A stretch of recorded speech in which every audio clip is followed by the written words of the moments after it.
Hey everyone, welcome back to Winter in the Midwest, Menominee Bay. Here we are. It is a beautiful winter day here in our kind of mid-sized Midwest city that is getting expanded in this episode. The beginning of the episode here, we're going to be working on expanding the downtown area, adding some low-rise buildings, like a post office we just added, and just various other blocks of buildings that I really wanted to fill in this area with. You'll also see a couple parking lots being built. I didn't go as overboard in the parking lots as I expected to, when I initially started the series. Maybe I'm being a little more optimistic about what this place might look like, but parking in these downtowns is kind of crazy. It's been very hollowed out, so if you see a lot of parking, that's why. But I could have gone even further. You'll notice I'm placing tons of brick buildings, 1 or 2 stories mostly, and it's mostly commercial in these blocks, and you'll see the pretty stark contrast between one block and another, being commercial versus residential. The zoning is pretty, pretty stark here, and you'll notice that as we continue, because we add a couple residential blocks around here, but mostly we're just filling this area with like low density commercial stuff. Quick announcement I wanted to make, by the way. I've launched the memberships feature on the channel. Basically, you could become a member by just hitting the button below the video, and it's kind of like Patreon. There's only one tier right now, but what it'll get you that Patreon doesn't get you is, firstly, you can get emojis that you can use in the chat of my videos or the comment section of my videos and the chat of my live streams. And you can also get a badge next to your name that kind of shows how long you've been a member. Changes color over time. It'll be really cool to see people in the chat and the comment section that have just got red badges after a while, who've been members, for 2 years or whatever, or however long you're interested in being a member. Basically, it's like a loyalty badge. So those are features that I can't really I can't get by having just Patreon, and I thought it'd be cool for you guys to be able to have those. So if you're interested, or if you don't have a Patreon account and you want to support me elsewhere, you can just do it right through YouTube now. You also get some Patreon benefits, and benefits that patrons get. You get early access to videos, you get access to the member/patron only Discord channel where I post teasers and updates super early, and then also you get your name in the credits just like patrons do. So if you're interested in that, you can just hit the button below the video and maybe try it out for a month, or see how you see what that can do for you, because it'd be awesome to see people with badges next to their names and then using the emojis. Like, we've got a military base emoji, we've got emojis for different series. We've got an F for, if you got to say F in the chat because Columbia City's gone, all sorts of stuff, and I'll add emojis over time. I just wanted to announce that that's a thing you can do now. You can become a member of the channel if you either want, the features that are like exclusive to membership, like your the badge next to your name and the emojis, but also if you just want to get some Patreon benefits, but through YouTube instead, if you don't have a Patreon account. So that's an option. It's totally optional, but if you're interested, just hit the button below the video. It's there every video. And yeah, it'll be cool to see people's badges change color over time, show how long they've been subscribed, because sometimes I could recognize like long-time subscribers in the comments, but it'll be really cool to just see that visually, which is with the badge. Another thing I figured I'd mention that you might have noticed already, or I'm sure you noticed, unless you just clicked on the video just from the title, you probably saw the thumbnail. The thumbnail's different from the usual thumbnails I've been using, and that's because it's unique. Like, it's not just the series thumbnail, and I plan on continuing this in the future. You might have noticed the Columbia City tour thumbnail was a unique thumbnail.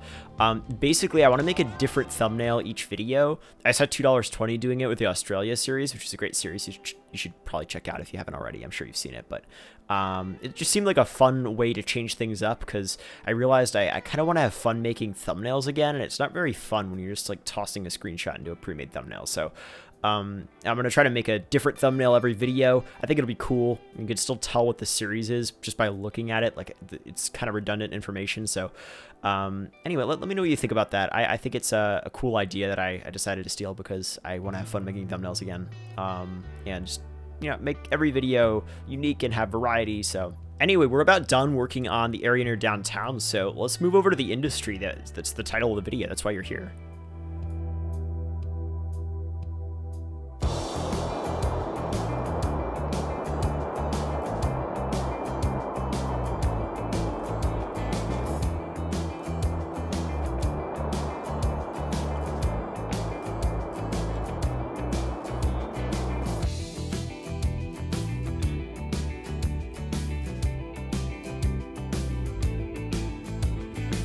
If you are enjoying thus far, a like would be highly appreciated. Just a quick reminder, because I know it's easy to forget. Anyway, today I decided to add sound effects to every single cinematic. Let me know what you think about that, because I usually try to add sound effects to cinematics where like there's a train going by or something, where it really makes sense, and not having any sound effects kind of feels weird. But I'm thinking about just doing it for every single cinematic, because it's not like I have to layer them really. I've got access to a really good sound effect library with Epidemic Sound. So just let me know what you think about that. Having the sound effects be kind of at par with the music. I kind of like it, and I think the music will normally be a little louder than this. I just wanted to kind of demonstrate what it'd be like with just sound effects in the cinematics as well. So just let me know what you think. I like it because I feel like it's a lot more immersive, and it doesn't take too much effort on my part as long as I have a good library of sound effects downloaded. I usually just have to add one sound effect to every single clip and then time it right, and then it's good. So it'll never be perfect, but in general, it's pretty accurate in terms of the sound effects that I use. But anyway, in game here, we are currently building a distribution center.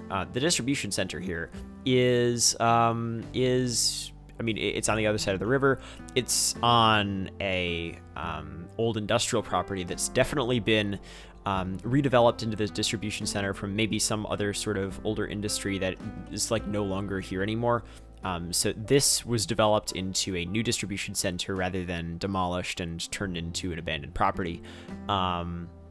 And it's a Walmart distribution center because we're in the Midwest, and you gotta have the Walmart distribution center right next to downtown. That's just how it works. Again, I don't write the rules here. But the bridge over there it's right next to the distribution center. We'll work on the arterial that kind of comes off the bridge a little later. Right now, though, I'm working on an abandoned rail line, and I'll kind of mess around with the different lines themselves, but I'm trying to figure out how to make this work, because just placing grass over it is kind of weird because there's no grass elsewhere on the map right now. What I ended up doing is placing the grass tufts. Right now I'm placing the meadow grass, but it doesn't end up working too well. I end up placing the Padelmo grass tufts, and it works pretty well. I think you'll really like it, actually. The idea is that the rail line was removed from the other side of the river because residential development was placed there, but this side of the river still has the rail line. City hasn't really put in the effort to take it out yet. And it kind of goes along this rail trail on the water, which has definitely been something that was requested. People wanted a rail trail, so you got a rail trail, and it's next to an abandoned railway. Can you imagine how awesome it would be to ride that? That'd be really cool. Not in this cold. You need a fat bike if it was this cold. I really, I want to go to Minneapolis sometime, rent a fat bike, and just like go to a local fat bike like meet, and then have no idea what I'm doing and like fall off the bike. If you guys don't know, a fat bike is like it's almost like a mountain bike, but the tires are really, really fat, and a lot of the time it won't have suspension, and it's what you use if you're riding in the snow, and it sounds like a lot of fun, but it looks like the city plows this trail though, so I don't think you would need a fat bike to ride this in the winter. I think you could probably brave it. For those who don't know, Minneapolis actually has some of the highest bike ridership in the country, even though it's so cold. Like one of the coldest cities in the country, but some of the highest bike ridership in the country, which is actually pretty awesome, and it just demonstrates that weather isn't really a barrier to cycling as long as you don't make it. But anyway, a little tangent there, sorry about that. We got a factory going down here of some sort. I'm using the factories from industries because some of them are ugly, but it doesn't matter when they're covered in snow. Like that's a general rule here. Like if you're using snowfall, you can get away with way more like bad building placement, and also just bad builds general. Like I'm putting very little effort into what I'm doing here. Like I'm using forest brush and it looks realistic, and I'm detailing a little bit, but like I don't have to detail much. It's not difficult. So if you guys are looking for a low effort kind of city to build, this is it. Like I'm not putting in too much effort here, and it's turning out to be a lot, and I'm really happy with the outcomes. And you know, that's not a bad thing. Like just you shouldn't make a city high effort just for the sake of it being high effort.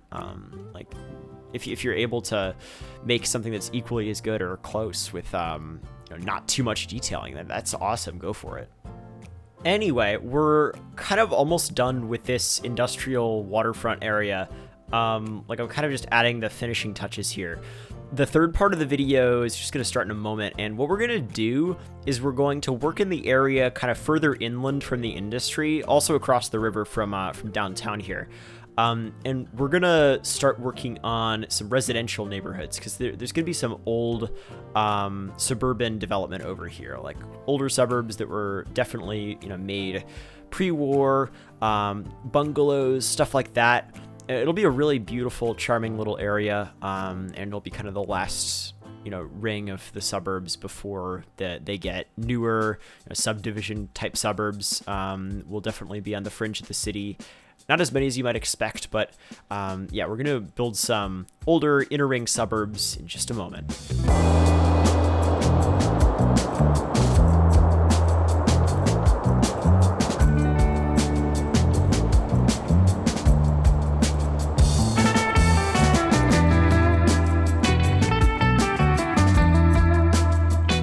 So yeah, I really love the sound effects of the cinematics. I think it adds a ton, like a completely different experience. Once again, let me know what you think. But yeah, we're expanding this arterial road over to the highway over here. It's going to cross over. We're going to have a little bit more outer ring suburb action, or inner ring suburb action on the other side, and then we're gonna have a full-on outer ring, like newer subdivision type suburbs. But then also probably a big shopping center over there.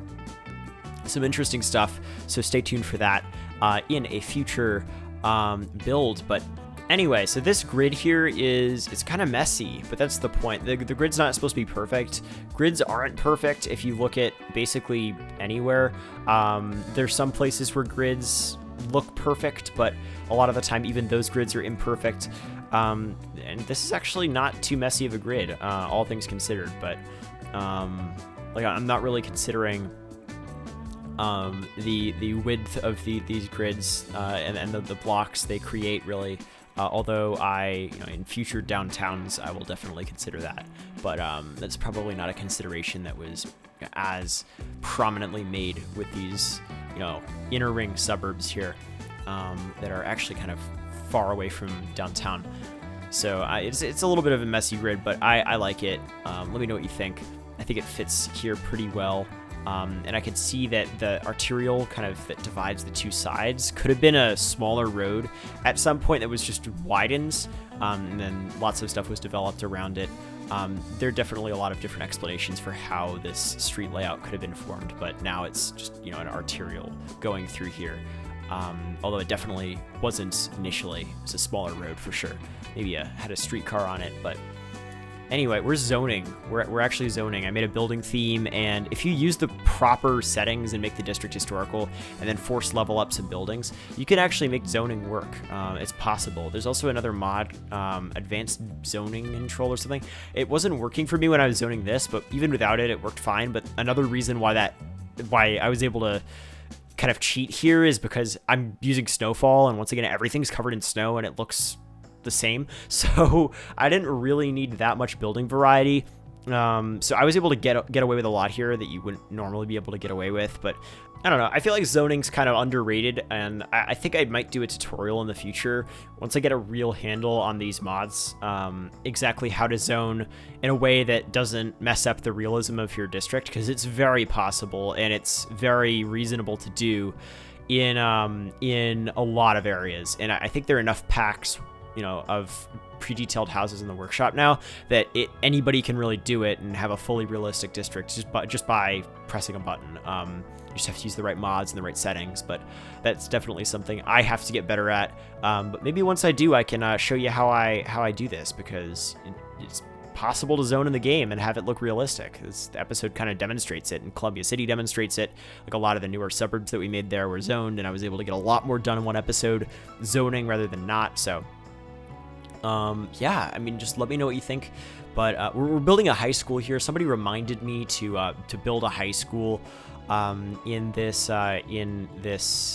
district, this neighborhood over here, because I almost forgot. But high school is definitely in order. It's on an old brownfield, so an industrial site that has been kind of converted into a high school.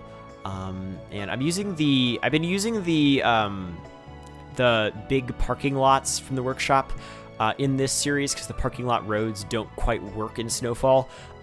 So these were really good, and I'm getting used to using them, and you'll see I actually alter the way the parking lot looks a little over time here to make it look a little more realistic, because I messed up at first and it didn't look quite right.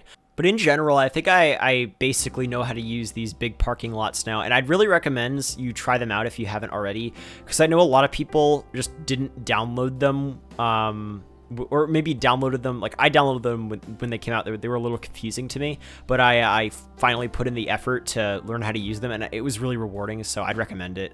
They're really flexible, and once you get to know how to use them, they're excellent for suburban parking lots, and just add a lot of, options for you.